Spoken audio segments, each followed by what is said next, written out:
कारण से गांव में एक गरीब किसान रहता था। उसका नाम था रामलाल। गांव के किनारे उसकी छोटी सी कच्ची झोपड़ी थी। घर के सामने एक नीम का पेड़ और पीछे थोड़ी सी बंजर जमीन। वही जमीन उसकी रोजी रोटी थी। रामलाल की पत्नी का कई साल पहले देहांत हो चुका था। अब उसके जीवन की एकमात्र उम्मीद थी उसकी बेटी सरिता। सरिता लगभग 14 साल की थी। वह न केवल पढ़ाई में तेज थी, बल्कि अपने पिता की मदद भी करती थी। सुबह सूरज उगने से पहले उठती, पानी भरती, चूल्हा जलाती और फिर पिता के साथ खेत चली जाती। गांव के लोग अक्सर कहते, रामलाल गरीब है, लेकिन उसकी बेटी किसी रानी से कम नहीं। रामलाल की जमीन बहुत उपजाऊ नहीं थी। वह हर साल उम्मीद के साथ बीज बोता, पर कभी सूखा पड़ जाता तो कभी ओले फसल बर्बाद कर देते। एक साल बारिश बहुत कम हुई। खेतों में दरारें पड़ गईं। रामलाल रोज आकाश की ओर देखता और कहता, हे भगवान, बस एक अच्छी बारिश दे दे। सरिता अपने पिता को उदास देखकर कहती, बाबा, चिंता मत करो, कुछ न कुछ रास्ता जरूर निकलेगा। लेकिन हालात आसान नहीं थे। घर में अनाज कम पड़ने लगा। कभी कभी उन्हें सिर्फ सूखी रोटी और नमक से काम चलाना पड़ता। एक दिन सरिता गांव की पाठशाला से लौट रही थी। उसने देखा कि गांव की कुछ औरतें अपने घरों में सब्जियों का छोटा सा बगीचा उगा रही थीं। सरिता के मन में विचार आया, अगर हम भी घर के पीछे सब्जियां उगाएं तो? उसने अपने पिता से बात की। रामलाल ने पहले हिचकिचाते हुए कहा, बेटी, पानी नहीं है, कैसे उगाएंगे? सरिता बोली, हम रोज थोड़ा थोड़ा पानी बचाएंगे और मैं स्कूल से आकर पौधों की देखभाल करूंगी। रामलाल ने बेटी की बात मान ली। सरिता ने घर के पीछे की थोड़ी सी जमीन साफ की। वहां टमाटर, मिर्च, पालक और लौकी के बीज बोए। वह हर दिन सुबह शाम पौधों को देखती, उनसे बात करती, जैसे वे उसके दोस्त हों। धीरे धीरे पौधे उगाए। कुछ ही महीनों में उनके घर के पीछे हरी भरी सब्जियां लहलहाने लगीं।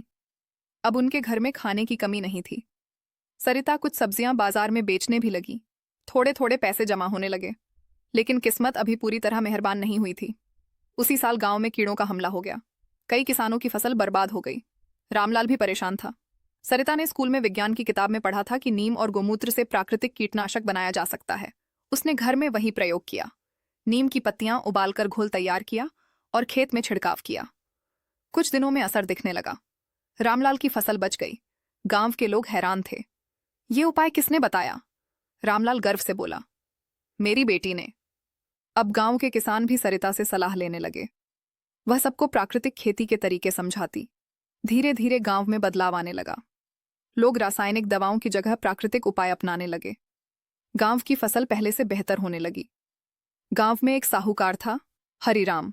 वह किसानों को ऊंचे ब्याज पर कर्ज देता था।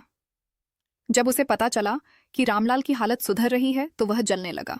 एक दिन वह आया और बोला, रामलाल, पुराने कर्ज का ब्याज बढ़ गया है, पैसे दो, नहीं तो जमीन गिरवी रख दो। रामलाल घबरा गया। सरिता ने साहस से कहा, चाचा, हमने समय पर पैसे देने का वादा किया है, थोड़ा समय दीजिए, हम चुका देंगे। हरिराम हंसते हुए चला गया। अब सरिता ने ठान लिया कि वह पिता का कर्ज चुकाकर रहेगी। वह सुबह खेत में काम करती, दोपहर में पढ़ाई और शाम को बाजार में सब्जियां बेचती। धीरे धीरे पैसे इकट्ठे हुए। कुछ महीनों बाद उन्होंने पूरा कर्ज चुका दिया। साहूकार को यकीन नहीं हुआ। एक दिन जिला अधिकारी गांव आए। उन्होंने देखा कि कैसे एक छोटी लड़की ने पूरे गांव को आत्मनिर्भर बना दिया। उन्होंने सरिता को मंच पर बुलाया और सम्मानित किया।